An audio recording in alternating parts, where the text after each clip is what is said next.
wujud kebudayaan, yaitu ada gagasan dan rasa, itu yang pertama. Kemudian juga tindakan, itu perilaku. Karya itu objek-objek yang dihasilkan manusia. Jadi pada intinya wujud kebudayaan itu ada 3, yaitu ide-ide, wujud ideal, wujud ideasional, kemudian tindakan atau pola perilaku, dan yang ketiga adalah objek-objek, benda-benda.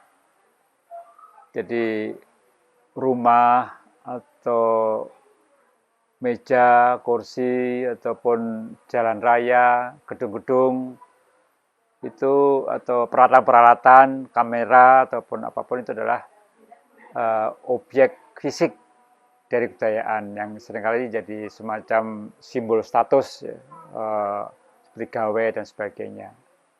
Tapi pola-pola perilaku itu juga kebudayaan. Jadi pola perilaku seperti adat istiadat atau pola perilaku cara-cara belajar itu juga kebudayaan.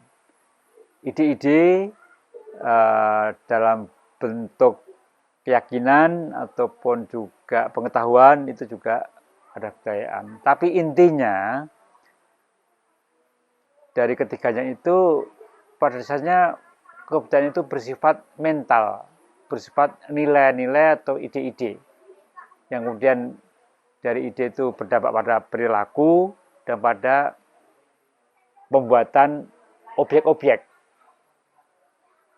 Seringkali dalam kategorisasi, klasifikasi secara sederhana, kebudayaan itu juga dibedakan hanya 3 atau hanya dua wujud, yaitu wujud material dan non material. Material itu seluruh objek-objek yang dibuat manusia itu adalah fenomena material kebudayaan, disebut budaya material. Lalu ada budaya non material, baik itu berupa perilaku maupun ide-ide, ilmu pengetahuan dan lain sebagainya. Dengan demikian kebudayaan itu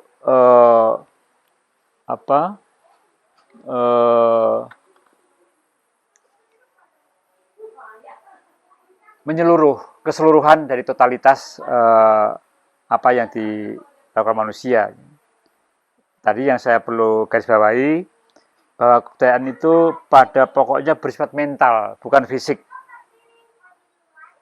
Bahwa objek material adalah produk kegiatan kultural manusia. Budaya material memiliki sumber dari manusia, dalam ini man-made ya, man-made yang disebut sebagai artefak. Kemudian kebudayaan merupakan warisan sosial, artinya dia diturunkan dari satu generasi ke generasi lain, dari satu kelompok ke kelompok lain. Kebudayaan juga menunjukkan adanya keragaman, karena suatu kelompok masyarakat yang tinggal di suatu tempat tertentu mengembangkan suatu pola-pola perilaku tertentu atau keyakinan-keyakinan tertentu dan objek tertentu itu dalam waktu yang lama menghasilkan suatu ciri-ciri tertentu, sehingga di sini kita bisa melihat perbedaan-perbedaan. Misalnya kalau di kalangan kita ada kebudayaan Jawa, Sunda atau Batak itu memiliki perbedaan, tapi juga memiliki kesatuan, kesamaan. Seluruh kebudayaan di dunia itu diasumsikan atau dikonstruksikan memiliki unsur yang sama, karena pada dasarnya manusia hidup di dunia itu memiliki kebutuhan yang sama. Jadi ini disebut sebagai unsur-unsur universal dari kebudayaan. Jadi manusia misalnya dalam hidup itu perlu makan dan minum dan juga rumah. Lalu ada semacam apa yang disebut sebagai dibutuhkan pola interaksi untuk mewujudkan hal itu disebut ekonomi sekarang.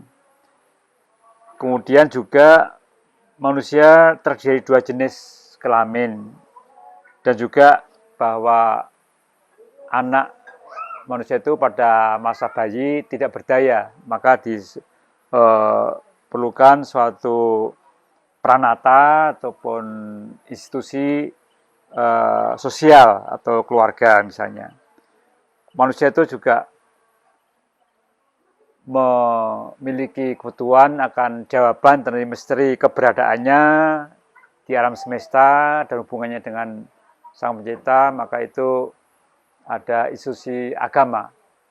Secara urut, Kunchalaningrat menyusun suatu urutan unsur-unsur universal kebudayaan yang terdiri tujuh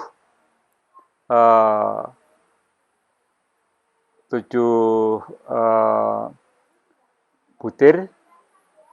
Ini disusun berdasar dari yang paling sulit berubah sampai yang paling mudah berubah. Yang pertama adalah sistem religi dan upacara keagamaan, atau dengan kata lain agama, sistem agama. Yang kedua adalah sistem organisasi kemasyarakatan, yang termasuk di situ ada keluarga, ada unit-unit yang terjadi suku dan lain sebagainya. Yang ketiga, sistem pengetahuan. Yang keempat, sistem bahasa. Yang kelima, sistem kesenian. Yang keenam, sistem mata pencaharian hidup. Dan yang ketujuh, sistem teknologi dan peralatan. Di sini, kesenian itu menempati urutan kelima. Dan juga merupakan salah satu unsur-unsur universal kebudayaan.